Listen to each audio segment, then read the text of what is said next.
Hey gang, welcome to Homemade Heroes. I am Jay, and today I'm going to be doing the second video on unusual player character species made out of Lego. If you haven't already seen the first video I did on this, take a look in the description below as I've put a link down there.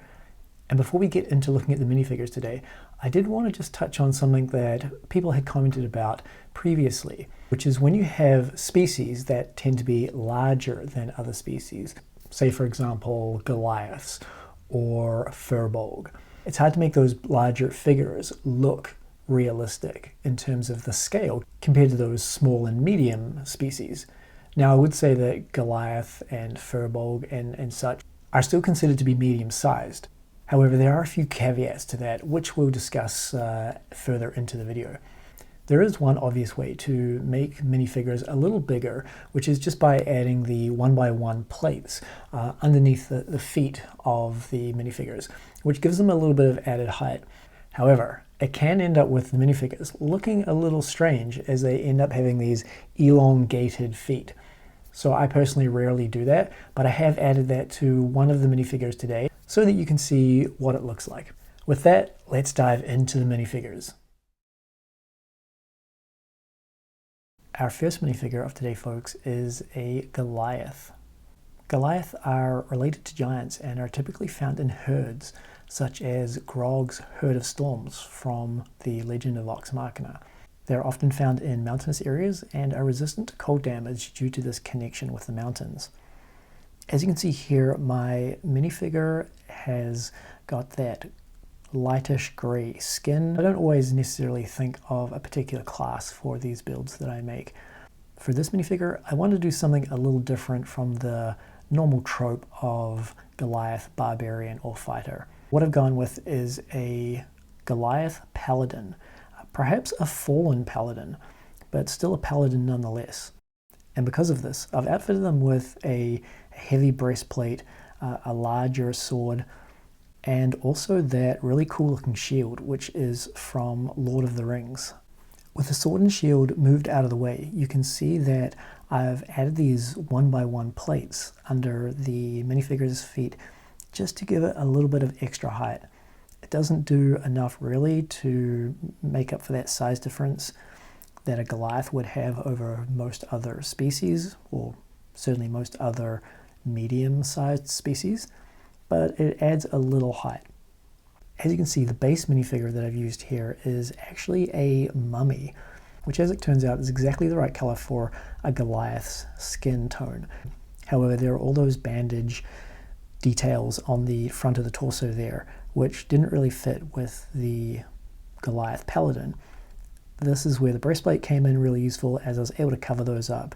You still see that navy blue skirt-like clothing underneath the breastplate when it's on, but that could be a battle kilt or something like that at the bottom of a tabard perhaps. The next species we're going to be looking at are Lizardfolk. This also came as a suggestion from one of our viewers. And for the Lizardfolk, I've mainly used Chima, crocodilian species. As you can see here, the face is a pretty good fit. We do have a lot of teeth in that mouth, but it definitely gives the impression of a reptilian species and, works well for Lizardfolk. We've got those clawed feet at the bottom there. My character idea for this minifigure is that this is a Lizardfolk bard. They have a drum in their hand and a drumstick, as you can see, and would potentially lead their village in songs and stories and chants using the rhythm of the drum. At the back here, you can see that alternate face, and we've got the hood-like wrap, which is kind of a scarf/hood around the neck, which I believe is from the Lego movie theme. And I've just added a side cape to that particular piece to make it look like those are connected. But overall, I think this is a great Lizardfolk minifigure. Our second Lizardfolk minifigure is more of a shaman-like class. Got that snake skull-like helmet over the head, and they're carrying a staff with a skull on the top. Also, that little capsule or jar that they're holding has an image of an insect on the side of it, some sort of bug. could be a bottle holding a swarm of bugs, of ants, of something like that, which could be used as a magic item for this particular minifigure. This fits really well too, as our lizard folk are typically found in forests and swamps, and very useful in-game as they have a swimming speed in addition to their walking speed. Here's the minifigure from the side. You can see that red cape, which I believe came from a Superman minifigure. It's a cool profile with that snake skull helmet. A cool detailing here. It looks like a crocodile's mouth and face, and this could perhaps be their clan or tribe symbol. And here's a better look of that jar with the insect on the side. It actually looks like some kind of big scarab beetle. So, you know, you could play with that in terms of what you wanted this magic item to contain. Our last is I would say either a wizard or possibly even a witch. Now, we don't have a witch class in core D&D. However, I'm sure there are other 5e resources, third-party resources, that have a witch class build in them. So you could easily use one of those if you wanted for this to be a witch, but it could also be a wizard or some other spellcaster. As you can see here, some really cool scaling on the upper legs and the waist piece here, and they have some sort of strapped on piece of armor on the shoulder there, along with some potion bottles, which is an awesome feature for Dungeons and Dragons. The face here is a little more snake-like, as this is one of the snake minifigures from Ninjago. As you can see there, I've built them out with a staff, and also we've got that kind of glow of power coming from their right hand, as if they're casting a spell of some sort. Here we can see them in profile. That witch's hat gives them a great profile. Some nice little star details on the back, which could potentially connect to the character's backstory, or maybe also their class. And under the cape, we have some more detailing, some more of those scales, and also extra bottles. So as far as the Lizardfolk species go, reasonably easy to make, and they look really good with some add-ons. Next up, we have our Minotaur. Minotaurs are obviously based on the Greek mythology of the Minotaur in the labyrinth, and the Minotaur species actually has a feature that is related to being able to find their way through a labyrinth. They always know where the direction north is, and I believe have advantage on survival checks in terms of navigating through a labyrinth. That's pretty cool, and you could probably hit up your DM to see if they would allow that advantage to carry over to dungeons or other underground winding passageways such as caves and so forth. Minifigure's body and head hair are pretty much as is, and I've really just added the weapons and the cape. A really cool profile there. This minifigure looks so good from the side.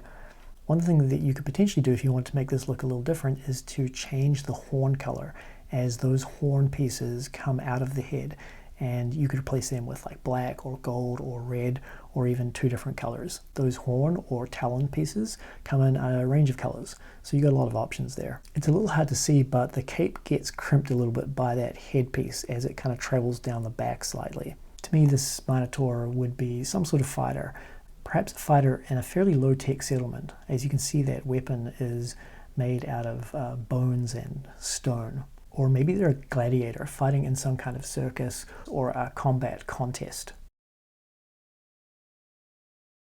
Okay, I had to change my whole setup to fit this figure in. So as you can see, it is definitely on the taller side. To compare it with one of our previous minifigures, here you can see that height difference. This minifigure is hopefully obviously a firbolg and is a druid, which is a fairly common class for a firbolg.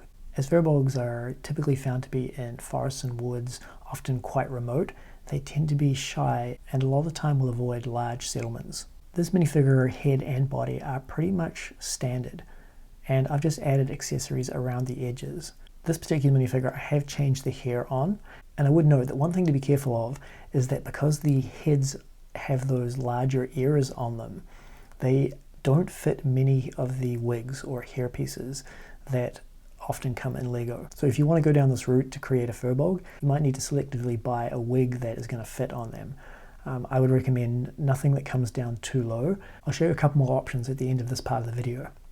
So you can see this minifigure is carrying a shield, which is a great +2 to AC, and it's a wooden shield. I've put that round 4x4 tile with the wood grain print, which makes a really effective wooden shield. You can see here that I have a poncho style cape on that goes over the front and the back, along with that armored shoulder piece.